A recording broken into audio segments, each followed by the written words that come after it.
ఇంకోటి ఏంటంటే మీ విషయానికి వస్తే మీరు ఒకవేళ నెక్స్ట్ సెంట్రల్ అయి ఉండొచ్చు, తూర్పు అయి ఉండొచ్చు, ఒక ఎమ్మెల్యేగా అయితే మీరు ఏం చేయాలని అనుకుంటారు? మీకంటే ఒక గోల్ ఉంటుంది కదా, నేను పలానా ఎమ్మెల్యే అయితే నా నియోజకవర్గానికి ఇలా చేయాలనుకుంటున్నాను, ఓకే ఎవరైతే సీఎంగా ఉన్నారో వాళ్ళ ఆధ్వర్యంలో నేను ఇలా ఇంకా ప్రజలకు సేవ చేయాలనుకుంటున్నా, కొన్ని ఉంటాయి కదా మీకు ఎప్పటి నుంచి మీకు అలా, అది ఏం చేయాలనుకుంటున్నారు? ఒక ఎమ్మెల్యేగా జగన్మోహన్ రెడ్డి గారు నాకు అవకాశం ఇస్తే పేద ప్రజలకి సహాయం చేయటానికే నేను రాజకీయాల్లో ఉన్నాను. పేద ప్రజలు పడుతున్న ఇబ్బందులు చూస్తున్నాం. ఇప్పుడు బయటికి వెళ్ళినప్పుడు రకరకాలుగా అన్ని చోట్ల చూస్తూ ఉన్నాం.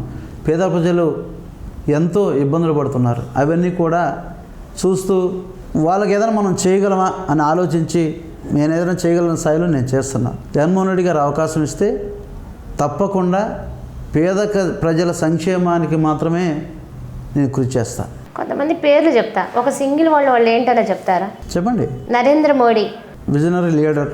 పవన్ కళ్యాణ్, ఆయన కోసం కాకుండా ఇతరుల కోసం పనిచేసే వ్యక్తి. చంద్రబాబు నాయుడు.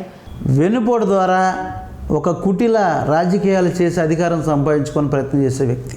ఫైనలీ జగన్మోహన్ రెడ్డి. నాకు ఏదైనా ఒక ఇబ్బంది కలిగినప్పుడు, ఒక బాధ కలిగినప్పుడు నేను ఆయనే గుర్తు చేసుకుంటాను. ఎలాగంటే ఫైట్ చేయాలనే తపన ఆయన నుంచి నేను నేర్చుకున్నాను. ప్లస్ ఇంకోటి ఏంటంటే ఆయన ఎన్నో కష్టాలు పడి ఈ స్థాయికి రావడం జరిగింది.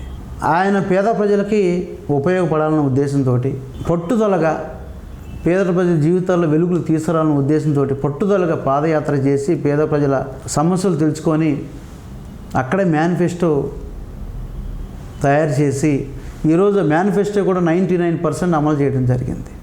ఆయన పోరాట పటిమ, ఆయన ఎన్ని కష్టాలు పడినా సరే మనం రీచ్ కావాలి, పేద ప్రజలకి ఉపయోగపడాలి అనే సంకల్పం ఆయన నుంచి నేర్చుకొని ఆయన బాటలోనే నేను నడుద్దామని ప్రయత్నం చేస్తాను.